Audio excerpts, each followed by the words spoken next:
You tell me, bakit ka ba? Alam mo, lubak-lubak yung daan. Alright, magandang araw. So ito, viral na lady rider, ano? Viral siya dahil sa Earlier, ginawang di po namin naabutan road si Kuya rage. Jimmy Pascual At humingi naman sa siya bahay niya ng at sa work niya to personally public apology ngayon. apologize. Alright, so, So, I panoorin would nyo like at to take this pinambalang opportunity dito. to say Mayabang ba? sorry Tama lang, kung nadala lang ng to Kuya kanyang Jimmy damdam. for what I've Alright, caused. let's go. And of course, as well as to those people who got dragged into the issue.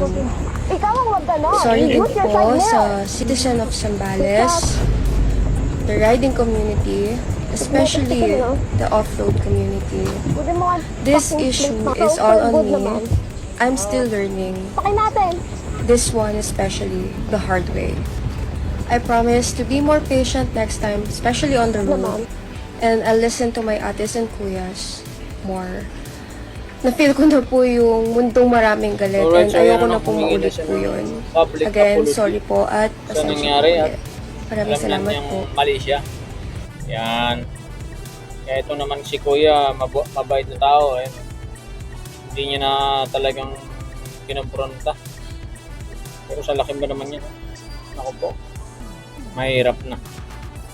Kaya sa mga rider, relax lang. Huwag masyadong pairalin ang init ng ulo para walang gulo sa kalsada.